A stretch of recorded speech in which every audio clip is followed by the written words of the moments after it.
Entonces, antes que nada, un gran saludo de nuevo a todas y a todos. Esta sesión va a ser con el fin de concluir los aspectos de investigación de brote y se buscará con ello el reconocer qué se hace para evaluar o tomar en cuenta medidas de control, ya que se hicieron investigaciones de brote. Como había comentado, esta clase se comparte tanto a nivel de pregrado como de posgrado y también a nivel de personal del área de epidemiología, la razón por la cual se está grabando. Y ahorita siendo día 3 de noviembre a las 2:20, se inicia la clase, la cual consistirá en tomar en cuenta los últimos principios de las guías MOPESE. ¿Qué se puede decir de lo que es el control de las enfermedades? Que tiene bastante vínculo, sobre todo, con cuestiones de investigación y desarrollo de brote.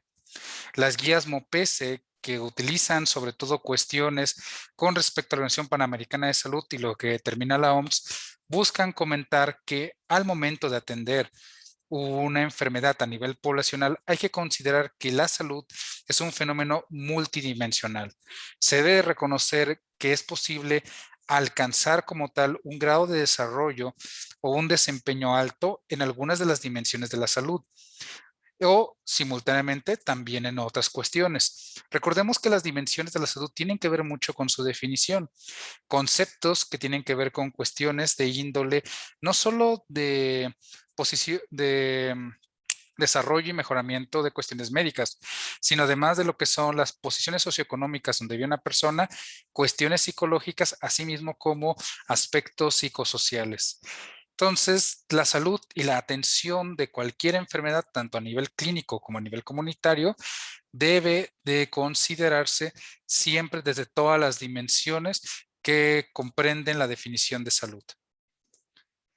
Ahora, ya habíamos visto tanto en sesiones de pregrado como de posgrado y de a nivel de especialidad, lo que son los pasos para poder confirmar o poder realizar una investigación de brote, siempre y cuando obviamente haya un brote o una epidemia dentro de un ambiente clínico comunitario o incluso hospitalario.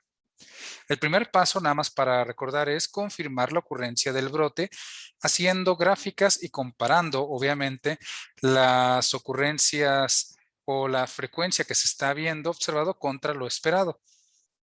El segundo paso es organizar el trabajo de campo con respecto a saber cómo se puede hacer una distribución logística, tanto de equipo como de recursos, así como del personal que nos apoye a poder resolver esta situación.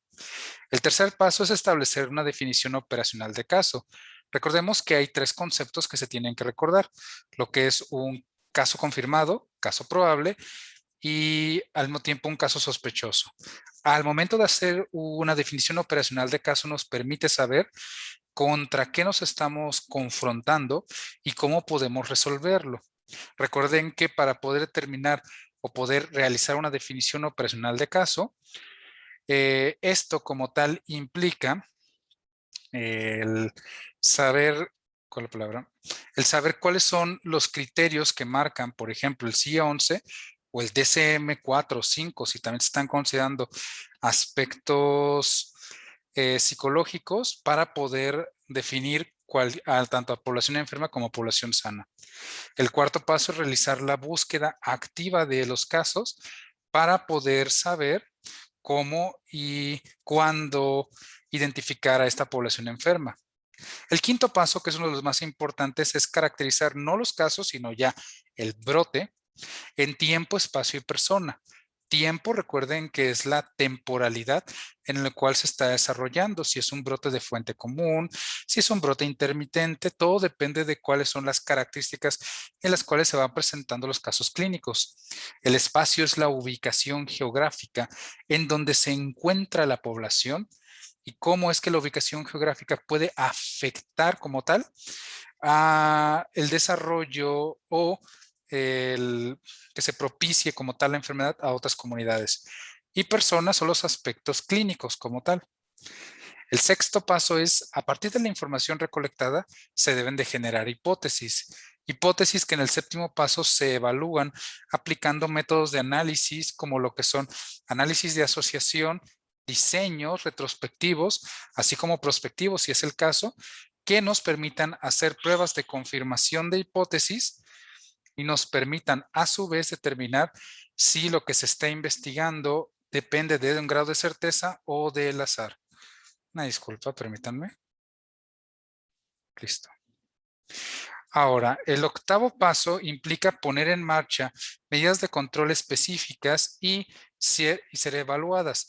Aquí es donde vamos a hablar un poco de ello con respecto a la sesión del día de hoy. ¿Cómo son las medidas de control y sobre qué aspectos se deben de considerar? Ya que se identificó el brote y se sabe como tal qué está sucediendo. Y el décimo paso es un informe técnico que se hace y se entrega a las instituciones de salud tanto en diferentes niveles. Nivel de un diagnóstico comunitario, que es lo que les está enseñando el doctor Lenin a nivel de pregrado. También un nivel de diagnóstico epidemiológico, que es aquello que se hace dentro de un hospital, o incluso se puede hacer un diagnóstico a nivel poblacional que se entrega a instituciones correspondientes de salud, como por ejemplo Secretaría de Salud responsable de cada estado o al personal de mayor alto rango de un estado, como son secretarios o subsecretarios de salud. Entonces, estos son los 10 pasos necesarios que se tienen que hacer cuando se realiza un brote. Ahora, cuando se hizo en 1986 la Carta de Ottawa, se buscó que se hiciera con respecto a la promoción de salud, con el fin de alcanzar estas dimensiones ya previamente comentadas, estados de bienestar físicos o médicos o clínicos como tales, así como psicosociales o mentales y sociales, si los queremos dividir. Entonces, ante ello, el individuo o la población afectada deben estar en la capacidad de poder identificar y realizar aspiraciones, así como satisfacer necesidades, con lo cual ellos puedan tener un estado de salud adecuado, considerando los aspectos de promoción y prevención que se han visto tanto en cuestiones de epidemiología como lo que se ha visto previamente en sus clases de salud pública 1, 2 y 3 que vieron los estudiantes de pregrado. Entonces, por ello mismo, la salud se considera como un recurso para la vida cotidiana y no el objetivo de vivir. Es un recurso que permite que mejore la calidad de vida en la cual se encuentra una persona y pueda tener un estado de bienestar adecuado. Y el nivel de salud se busca de tal manera que permita a la o las personas llevar una vida económica y productiva. Por ende, cuestiones de medicina comunitaria, cuestiones de salud pública y de epidemiología se unen y trabajan en conjunto junto con la medicina clínica y la preventiva para que la persona se pueda desarrollar plenamente tanto a nivel individual, psicosocial, laboral y personal, considerando todos los aspectos determinantes de salud, para que la persona o las personas puedan tener un estado de vida económico, productivo y que les beneficie a ellos para que tengan vidas saludables como tal o vidas con un bienestar adecuado. Con respecto a la respuesta social, ¿qué es lo que se busca cuando se intenta controlar o se intentan hacer intervenciones para mejorar ya sea brotes o cuestiones de salud? Uno, asegurar una equidad en toda una población. ¿Qué quiere decir esto? Salud para todas y todos. Dos, sumar vida a los años. ¿Qué quiere decir? Mejorar la calidad de vida. Tres, sumar años a la vida. Quiere decir ello, reducir los índices y tasas de mortalidad que se esté desarrollando por un brote o por ciertas enfermedades. Y cuatro, sumar salud a la vida, reducir las tasas de morbilidad y complicaciones que pueden suceder por enfermedades crónico-degenerativas o enfermedades agudas que estén afectando por años. Un ejemplo de ellos es la pandemia. La pandemia inició a inicios, bueno, a finales de diciembre, inicios de enero, en lo que es Asia, bueno, del 2020, e inició aquí en México en marzo del 2020. Ya llevamos más de un año de pandemia, y ya casi cumplimos los 2 años. Pero vean cómo es que una enfermedad aguda no solo afectó lo que es la distribución de salud en la población, sino además la calidad de esta misma por el uso de equipo de protección personal a todo tiempo, así como se aumentó la mortalidad y la morbilidad en cierta población como tal. Asimismo, cuando se hacen intervenciones, tanto en brotes como en enfermedades, se busca que se apoye con políticas de salud públicas que permitan un beneficio a la población. Asimismo, se busca crear un entorno de apoyo social, físico, económico, cultural y hasta espiritual con el fin de que mejore el desempeño de las personas. También se trata de fortalecer las acciones comunitarias y que la población tenga un desarrollo de habilidades personales, así como reorientar los servicios de salud para que toda la población tenga acceso a ello. Y este último es un aspecto complicado. ¿Por qué? Porque implica como tal el saber cómo dirigir las cuestiones de salud a la población de manera equitativa, lo cual es bastante difícil porque aunque hay cierta población afectada o cierta población no afectada, de todos modos la salud tiene que estar reorientada de manera equitativa para que en el momento en el cual suceda un brote o haya sucedido, o incluso haya una epidemia o pandemia sobre otras nuevas enfermedades, los servicios de salud estén readecuados para que toda población tenga acceso a ellos de la manera más breve y en tiempo y forma adecuado. ¿Cuáles son las medidas de prevención? Rose en 1981 hizo enfoques estratégicos de prevención. Uno de ellos es un enfoque poblacional y el otro es un enfoque individual. El enfoque de prevención poblacional implica mejorar los determinantes de salud. ¿Qué determinantes eran? Determinantes proximales y determinantes distales. Estos determinantes, si se logran mejorar, se eliminaría la prevalencia de un padecimiento, tanto de un brote como incluso de padecimientos agudos o crónicos anudados a lo que son los brotes. Luego está el enfoque individual, que es truncar la distribución de factores de riesgo en grupos de alto riesgo. ¿Por qué? ¿Por qué es diferente este último enfoque del primero? Cuando estamos hablando de un enfoque individual, es por ejemplo las poblaciones de alto riesgo, adultos mayores o población pediátrica, que terminan siendo afectados si lo ponemos en una campana de distribución de Gauss, y esta población hay que tratarla de manera individual, a diferencia de ciertas medidas de control poblacionales que pueden ser para toda la población de manera equitativa. Entonces, siempre hay que saber identificar a la población o los grupos de riesgo más afectados dentro de esta misma. Ahora, hay dos tipos también de intervenciones. ¿Qué es una intervención? Una intervención es cuando nosotros, valga la redundancia, intervenimos sobre una situación. Una intervención es un control. Cuando hay un brote o una investigación de brote, los últimos pasos implican controlar la situación, que es el paso 8 y 9. No obstante, toda intervención se realiza en todas las enfermedades, enfermedades agudas, brotes, pandemias y enfermedades crónicas. Intervenciones se realizan también fuera del campo médico, en lo que es lo que hace el personal de enfermería, por ejemplo, apoyando en lo que son ambientes hospitalarios, lo que hace el personal de odontología para poder mejorar cuestiones de salud bucal e incluso lo que hace el personal de psicología y de nutrición, porque ellos intervienen para mejorar un problema a través de medidas preventivas. Entonces, cuando estamos hablando de intervención, es un proceso de controlar una enfermedad. Pues hay dos tipos de intervención. En grupos de alto riesgo, como lo habíamos comentado ahorita, intervenciones poblacionales. Los grupos de alto riesgo es cuando se intervienen aquellas poblaciones específicas que son afectadas al momento de un brote o al momento en que hay una enfermedad muy prevalente. Ejemplo, poblaciones de alto riesgo, adultos mayores o población pediátrica.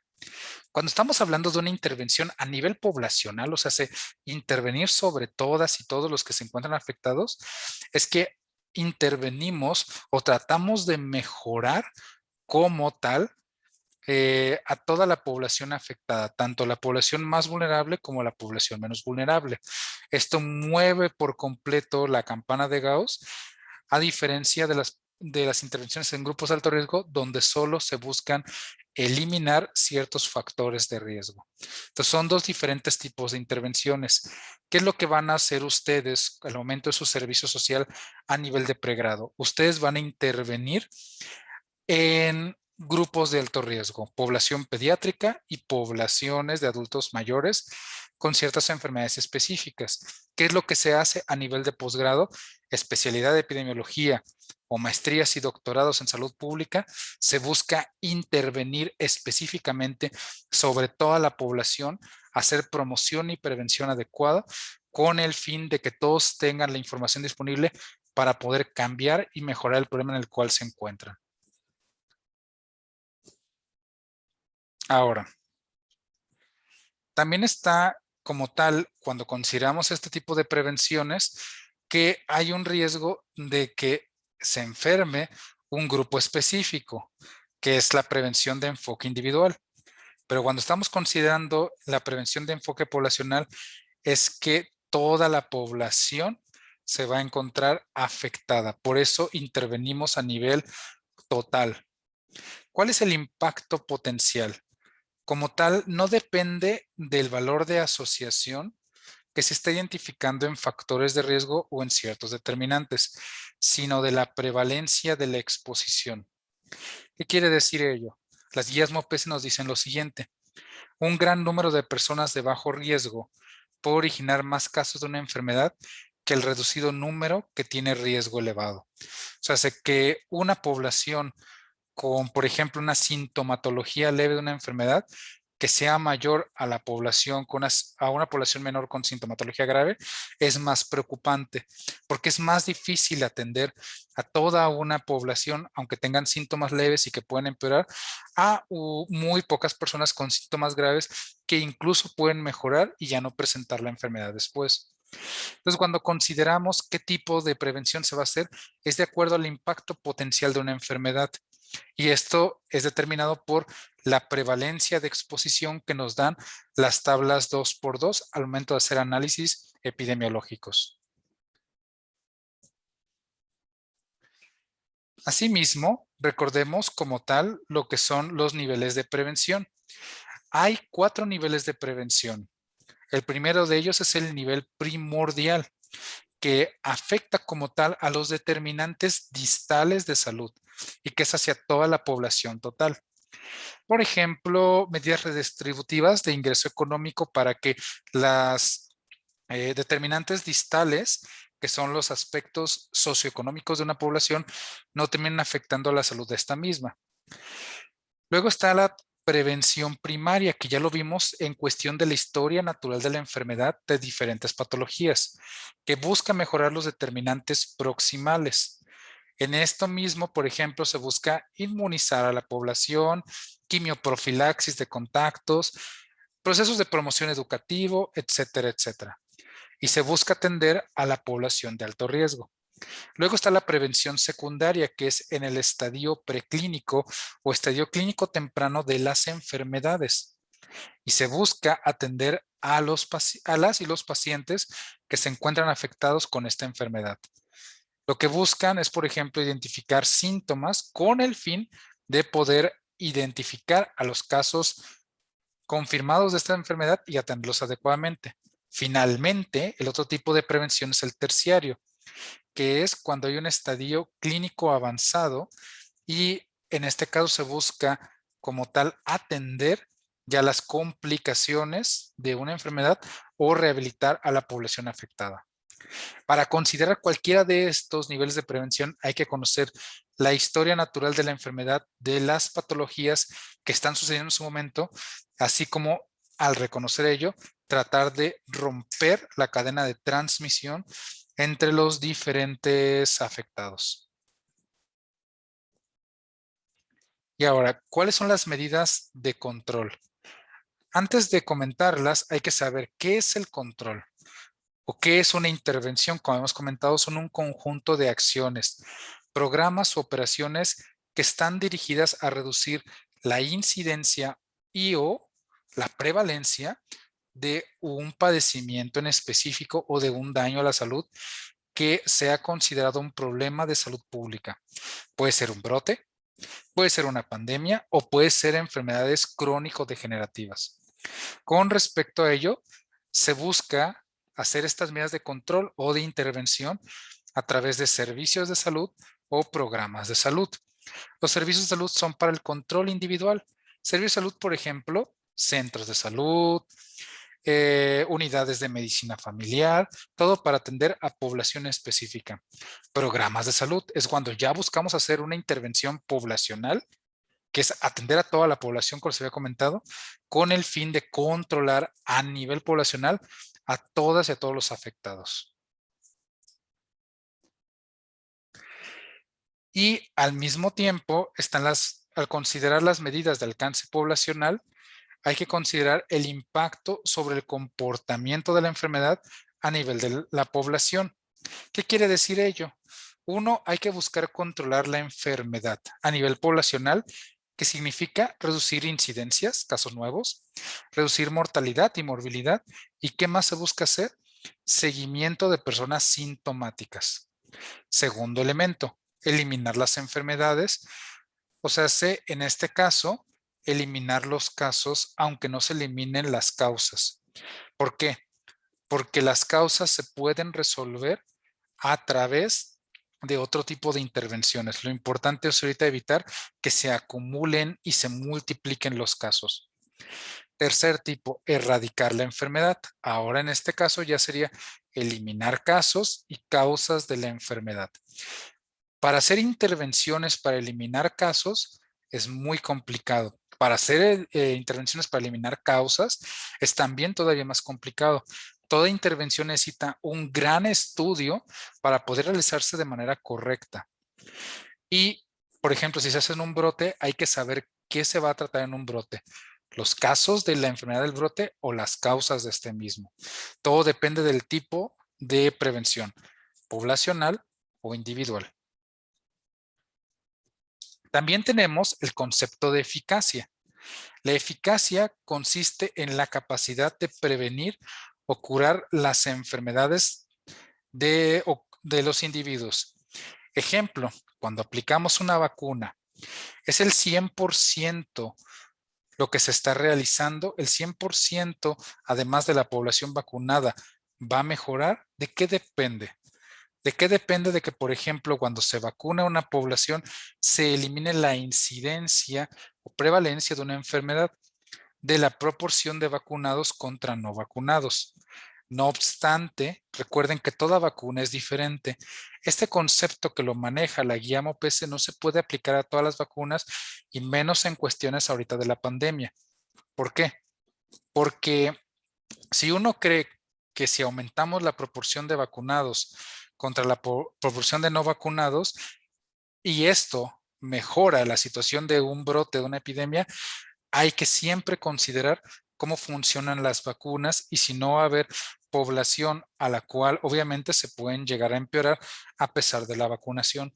Comento esto porque actualmente se está reportando que están aumentando la incidencia de casos a pesar de que la mayor parte de la población ya está siendo vacunada. Esto significa que lo que maneja las guías MOPS con respecto a este ejemplo de vacunación no es aplicable en todas las circunstancias y sería un gran sesgo el considerar, por ejemplo, en casos de la pandemia, que si se aumenta la proporción de vacunados contra no vacunados, sería suficiente para evitar la propagación de casos en este caso, de la pandemia por SARS-CoV-2. ¿Y de qué depende la eficacia? Depende de ciertos elementos. Uno de ellos es la respuesta de la persona susceptible. Si las personas susceptibles sí responden efectivamente a un proceso de eficacia, mejor aún. Significa que la intervención es eficaz. Otro es cuánto dura el periodo de protección de la eficacia de las medidas de control. Asimismo, está considerar siempre el comportamiento estacional o cíclico de una enfermedad. Por ejemplo, se está haciendo un brote para enfermedades respiratorias y se investigó y se están tomando medidas de control, hay que considerar que las enfermedades respiratorias tienen un comportamiento estacional o cíclico. Esto significa que si no se considera ello, entonces la eficacia va a fracasar, digo, la intervención va a fracasar, incluso aunque haya tenido una alta eficacia en cierto periodo de tiempo. Asimismo, hay que considerar las medidas aplicadas al medio ambiente, porque el medio ambiente es el factor principal que puede llegar a afectar a una persona, no se diga toda una población. Esto obviamente hay que considerarlo al momento de hacer una intervención o medidas de control y se quiere medir la eficacia de ello. Y al mismo tiempo está el concepto de efectividad. La efectividad, a diferencia de la eficacia, depende de la cobertura o de la intensidad de las medidas de control. O sea, sé qué tanto reducen o interrumpen la transmisión de el brote que se está investigando o de cualquier otra enfermedad. ¿Qué condicionantes son principales para medir la efectividad de una eficacia? La extensión y organización de los servicios de salud. ¿Qué tan disponibles están los centros de salud, unidades de medicina familiar, hospitales, secretarías de atención de salud para poder atender a toda la población afectada? Eso, si está correctamente distribuidos, son condicionantes para que haya una buena efectividad. Otro es el valor o costo de la medida aplicada. Si esta es muy alta y no toda la población puede acceder a ello, fracasa por completo cualquier intervención o control que se esté realizando. Tercer tipo es el tipo o cantidad de personal que se requiere para que las medidas se hagan de manera adecuada. Otro es el equipo necesario y el instrumental que se está buscando, así como la frecuencia con la cual se tiene que estar aplicando, ya sea una o varias veces, la intervención o las medidas de control que se están queriendo realizar. Y ya por último, vamos a ver lo que son los tipos de medidas de prevención y de control. Se distribuyen de 5 a 6 tipos de acuerdo a la manera en que se transmiten las enfermedades. Recuerden que el modo de transmisión de las enfermedades depende de la puerta de salida, el agente, la persona susceptible, la puerta de entrada y dependiendo de la persona, si esta enfermedad se instala en el cuerpo o se distribuye o incluso puede llegar a afectar a otras personas. De acuerdo a cada uno de estos elementos están las medidas de prevención, de control o de intervención que se hacen en investigaciones de brote o en cuestiones de enfermedades agudas o crónico-degenerativas. La primera medida de control son aquellas que son dirigidas a la gente, o sea, virus, bacterias, protozoarios o incluso cualquier agente químico que esté condicionando el desarrollo de una enfermedad de manera aguda o de brote. Se destruye el agente por proceso de desinfección o se evita el contacto con el huésped, aislando a los casos contagiosos y buscando, identificando y tratando a enfermos y a portadores. Luego está el segundo tipo, dirigidas al reservorio, reservorios humanos y reservorios animales. Cuando estamos hablando de reservorios humanos, se hacen procesos de aislamiento y de cuarentena, así como de quimio, profilaxis o de quimioterapia para tratar ciertas enfermedades para que no afecten a portadores asintomáticos, no generen más portadores asintomáticos o no aumente su cadena de transmisión. Asimismo, se inmuniza a la población para evitar estados de portadores. Pero, como acabamos de ver, no todas las inmunizaciones, más en este caso de la pandemia, pueden obviamente mejorar todo. Bueno, pueden más bien, no son causa suficiente para poder mejorar todas las cuestiones de salud de ciertas epidemias. Cuando estamos haciendo medidas de control para reservorios animales, se inmunizan a los animales salvajes y a las mascotas, se hace control sanitario y quimioprofilaxis en ganado, así como se eliminan vectores en ciertas mascotas y lamentablemente cuando hay animales de ganado contaminados se termina sacrificándolos porque no se puede tener reservorios de animales que puedan contaminar a otros animales o puedan generar una zoonosis. El tercer tipo de medidas de prevención son dirigidas hacia la puerta de salida. Recordemos que hay 5 puertas tanto de entrada como de salida: respiratorias, control entérico, percutáneas, genitourinarias y transplacentarias. Respiratorias, ¿qué se hace?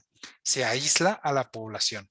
¿Por qué? Porque la puerta de salida respiratoria o la puerta de entrada respiratoria es la más difícil de controlar. Se usa equipo de protección personal y se busca como tal aislar a la población afectada. Ustedes que van a entrar a un ambiente o ya están entrando a un ambiente clínico hospitalario, recuerden siempre usar su equipo de protección personal para no estar afectados. Cuando estamos considerando aspectos de especialidad de epidemiología o a los alumnos de posgrado que me van a estar escuchando posterior a esta grabación, es también considerar que en la toma de decisiones epidemiológico se tiene que hacer medidas de control con el fin de que se logre aislar a todos los afectados que tengan una puerta de salida respiratoria hacia enfermedades respiratorias. Ejemplo, tuberculosis, influenza, etcétera, etcétera. También obviamente no se debe omitir la pandemia. Luego está el control entérico, que se hace en procesos de desinfección para que se corte la cadena de transmisión. Control percutáneo, donde se evitan las lesiones o heridas para que obviamente no haya enfermedades que se puedan presentar debido a esta puerta de salida. Control de puertas de salida genitourinarias, empleando preservativos y teniendo cuidado como tal. Y cuestiones de medidas transplacentarias que en el caso de que se pueda trasladar, por ejemplo, el caso de VIH entre madre e hijo, el uso de antirretrovirales. Luego están las medidas de prevención dirigidas a las vías de transmisión. Una de ellas son acciones preventivas sobre el ambiente, evitar que agua, alimentos y suelos sean contaminados, interrumpir el ciclo vital de agentes transmitidos por vectores, ejemplo dengue, paludismo, y tratar a su vez al sujeto o a los sujetos infectados para que dejen de ser fuente potencial de infecciones. Permítame un momento. Y ya casi para finalizar, tenemos lo que son las zoonosis. Recordemos que las zoonosis son enfermedades que afectan tanto a los animales y a los humanos, pero que son los animales, sobre todo vertebrados, los que pueden propagar estas enfermedades al humano. ¿Qué se hace en el caso de la zoonosis? Se tratan o, si no se puede evitar, se eliminan a los animales enfermos. Y además, a su vez, se inmunizan cuando se pueden tratar las enfermedades a los animales para que puedan tener medidas específicas de protección y no transmitan a otros animales o a los humanos lo que es la enfermedad. Otro es que se evita el contacto entre los animales enfermos y el individuo susceptible para evitar ciertas zoonosis como por ejemplo brucelosis o fiebre tifoidea. Asimismo, se esterilizan productos de animales dispuestos para el consumo. Y también se eliminan roedores domésticos en el caso de, por ejemplo, grandes fábricas que trabajen con ganado o granjas, para que estos a su vez no hagan una propagación de la enfermedad que posteriormente no se pueda controlar. Y están las medidas de prevención dirigidas a la puerta de entrada, que es con el fin de, por ejemplo, evitar que la persona entre en contacto a través de las puertas de salida ya comentadas previamente con cualquier agente.